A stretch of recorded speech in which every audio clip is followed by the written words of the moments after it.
Marcus Henley tinha 47 minutos para chegar à reunião mais importante da vida dele. 47 minutos para convencer investidores japoneses a não retirarem 80 milhões de dólares. Mas quando ele viu aquela silhueta marrom tremendo na nevasca, amarrada como um condenado à morte, algo dentro dele rachou. Ele parou o Bentley no acostamento gelado, primeira vez em 30 anos que escolheu algo além do dinheiro. Se inscreva agora porque essa história vai te mostrar o que realmente importa quando tudo desmorona. Você já salvou algo sabendo que isso ia te custar caro? Marcus desligou o motor e sentiu o frio do Colorado cortar sua face como navalha. 20 graus negativos. O Mustang estava ali há horas, talvez dias. Cordas grossas cortavam os pulsos do animal, sangue escuro manchava a neve ao redor da árvore centenária.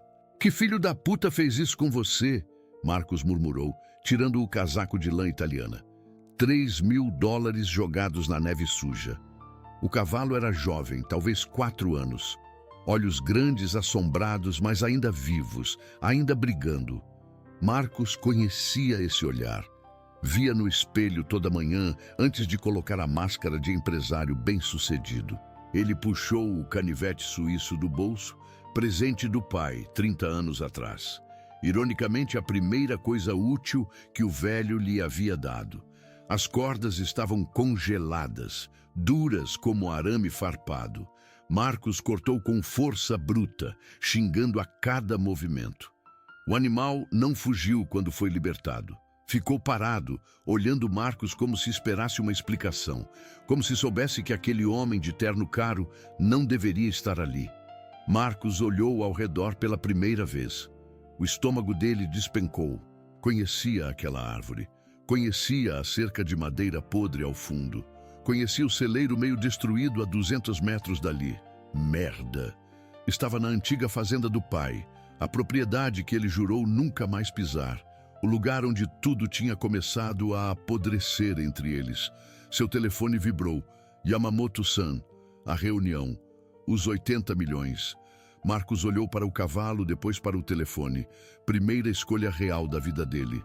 Marcus atendeu com as mãos tremendo de frio. Yamamoto-san, preciso de mais 1 hora. Silêncio gelado do outro lado. Pior que a nevasca. Henley-san, nossos advogados estão aqui. Nossos contadores estão aqui. Você não está. Marcus desligou. 80 milhões de dólares voando como flocos de neve. O cavalo balançou a cabeça como aprovando a decisão. Ele tentou aproximar-se do animal, mas o Mustang recuou, mancando da pata traseira esquerda, ferida feia, infeccionada. Alguém não só tinha amarrado o bicho, tinha machucado de propósito. Marcus tirou o paletó, rasgou a camisa social em tiras, 700 dólares de tecido italiano virando bandagem veterinária. Enquanto improvisava um curativo, a memória o atingiu como soco no estômago. Ele tinha 7 anos. O pai trouxe um potro machucado para casa. "Filho, a gente cuida do que está quebrado, não abandona." Marcus segurou a lanterna enquanto o pai costurava o corte na perna do animal. Suas mãozinhas pequenas tremiam, mas ele não largou a luz nem por 1 segundo. "Por que você não me abandonou naquele dia, pai?" Marcus sussurrou para o vento. O Mustang deixou ele tocar a ferida. Confiança cega, desesperada. O tipo de confiança que Marcus perdeu há décadas. Ele olhou para a casa ao longe. Ainda havia luz na janela da cozinha. Impossível. A fazenda estava abandonada há anos. A mãe morreu. O pai também. Quem? O cavalo relinchou baixo, um som que parecia lamento humano. Marcus sentiu lágrimas congelarem no rosto antes mesmo de perceber que estava chorando. Seu celular tocou novamente. Desta vez era Sarah, sua assistente. "Marcus, a Yamamoto Corp saiu da reunião. Eles retiraram a oferta. Estamos falidos." Marcus olhou para o animal ferido, depois para a casa misteriosa com luz na janela. "Sarah, cancela minha agenda da semana. Tenho um compromisso mais importante." Ele desligou e caminhou em direção à luz, o Mustang mancando ao lado dele como um companheiro de jornada. A porta se abriu antes de Marcos bater. William Torres, o velho caseiro do pai, estava parado ali como um fantasma dos anos 80. Mesmo bigode grisalho, mesmos olhos gentis. Só que agora com 30 anos a mais de mágoa acumulada. "Eu sabia que você viria", Will disse sem surpresa. "Amarrei o cavalo ontem. Sabia que você passaria por aqui hoje." Marcos sentiu o sangue ferver. "Você torturou um animal inocente para me chantagear? Igual você torturou seu pai inocente para se vingar." O soco verbal acertou Marcos no peito. Ele cambaleou para trás, o Mustang pressionando o focinho quente no seu ombro, como oferecendo apoio. 3 anos, Marcos. 3 anos ele perguntou por você. "O Marcos vem hoje, Will. O Marcos vem hoje?" Will abriu a porta maior, revelando a cozinha exatamente como Marcos lembrava. "No último dia, ele me pediu para trazer aquele potro que vocês salvaram. Não teve coragem de dizer que o animal morreu há 20 anos. Marcos entrou devagar, o Mustang hesitando na porta. A mesa ainda tinha as marcas dos deveres de casa que Marcos fazia ali. A cadeira ainda rangia no mesmo lugar. A foto deles dois com o potro ainda pendurada na parede, desbotada. "Ele deixou uma carta", Will disse, entregando um envelope amarelado. "Me fez prometer que só entregaria se você voltasse por livre e espontânea vontade."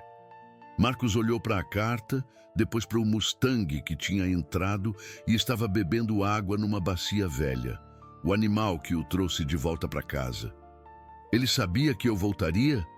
Ele apostou a fazenda inteira nisso. Literalmente. A propriedade é sua agora. Ele mudou o testamento uma semana antes de morrer. Marcos rasgou o envelope. 3 linhas apenas, letra trêmula. "Filho, você sempre soube curar o que estava quebrado. Agora cure você mesmo. O amor não tem prazo de validade. Papai." Marcos despencou na cadeira rangente e chorou como não chorava desde os 7 anos. Marcos passou 3 dias na fazenda. 3 dias sem atender telefone, sem responder e-mails, sem pensar em dinheiro. Limpou o estábulo com as próprias mãos, comprou ração para o Mustang, consertou a cerca quebrada. O animal melhorava a cada dia. A infecção cedeu. O manco diminuiu. Mais importante, a desconfiança nos olhos do cavalo se transformou em algo parecido com respeito mútuo. No 3º dia, Marcos dirigiu até o cemitério pela primeira vez em 3 anos. Levou flores baratas do posto de gasolina, margaridas simples que o pai sempre preferiu às rosas caras. "Desculpa, pai. Desculpa por não ter vindo. Desculpa por ter sido orgulhoso demais para dizer que você estava certo." Marcos limpou a lápide com a manga do casaco. "Sempre fui melhor cuidando de negócios do que de pessoas. Você tentou me ensinar, mas eu era burro demais para escutar." O vento balançou as árvores do cemitério. Marcos podia jurar que escutou a risada rouca do pai, ecoando entre os galhos. Quando voltou à fazenda, encontrou o Mustang solto no pasto, correndo livre pela primeira vez em semanas. O animal parou quando viu Marcos, trotou até a cerca e encostou o focinho na mão dele. "Você não me pertence", Marcos disse, acariciando o pescoço forte do cavalo. "E eu não pertenço a lugar nenhum também, mas talvez a gente possa pertencer a este lugar juntos." Naquela noite, Marcos ligou para seus credores. Negociou parcelamentos, vendeu ativos, fechou escritórios desnecessários. Fez algo que nunca tinha feito antes. Contou a verdade sobre sua situação financeira, em vez de mentir e blefar. Pela primeira vez em 30 anos, dormiu 8 horas seguidas. 6 meses depois, Marcos ainda morava na fazenda. Não era mais bilionário, mal era milionário. Mas acordava todo dia sem ansiedade pela primeira vez na vida adulta. O Mustang, que ele batizou de Chance, vivia solto no pasto de 20 hectares. Outros cavalos abandonados chegaram. Will espalhou a palavra. A fazenda Henley recebia animais maltratados. Marcos transformou a propriedade num santuário. Não para ganhar dinheiro, mas porque finalmente entendeu a lição do pai. A gente cuida do que está quebrado. Você não salvou aquele cavalo, Will disse numa manhã de primavera, vendo Marcos escovando Chance no estábulo reformado. Ele salvou você. Marcos sorriu. Primeira vez que Will o via sorrir de verdade. Pai sempre dizia que o amor não tem prazo de validade. Levei 52 anos para entender que ele estava falando de perdão também. Chance relinchou suavemente, como concordando. Marcos olhou para o horizonte, onde outros cavalos pastavam em paz. Não tinha mais jatos particulares, não fechava mais negócios milionários. Mas tinha algo que o dinheiro nunca comprou. A sensação de estar no lugar certo, fazendo a coisa certa. Às vezes você precisa perder tudo para descobrir o que realmente importa. E às vezes, um animal abandonado na nevasca conhece o caminho de casa melhor que você. O amor não tem prazo de validade, nem a redenção. Esta história mexeu com você? Compartilhe com alguém que precisa lembrar que nunca é tarde demais para voltar para casa. E me conta nos comentários, qual foi o momento que mudou sua vida para sempre?